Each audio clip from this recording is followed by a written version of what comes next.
you seem to do, how would I describe this?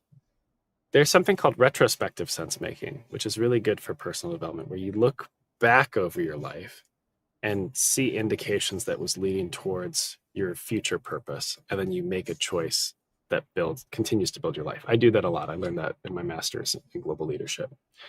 You're almost doing future retrospective sense making. Like, you imagine future Shelina looking back with gratitude that you made these choices to do this inner work, to position yourself for whatever comes next, regardless of the constraints and expectations around you, which is, I think, I don't know if I'd label it uncommon, but it's interesting. And it seems to be really fruitful in your decision making, because you did the same thing when you decided to go to a protest rally, even though there's this risk of what you get.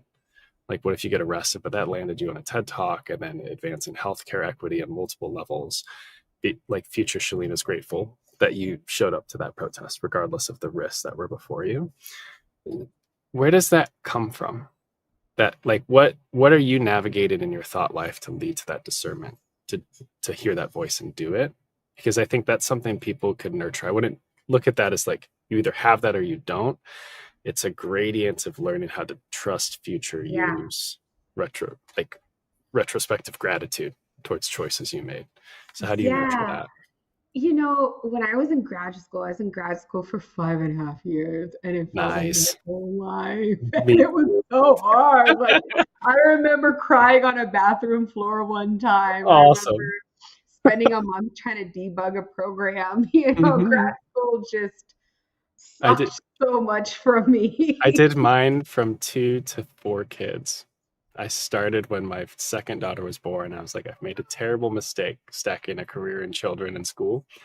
And I accelerated it right before the fourth one was born, so that I couldn't do school anymore. I doubled my course load as we were expected our fourth. So I understand the crying on the floor. It's awesome.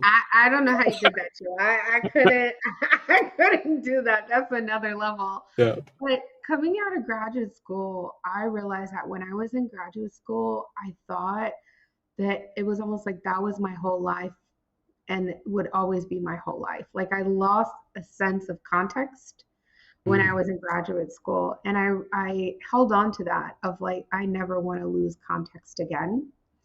And I don't want to realize that things are temporary, but make them feel permanent.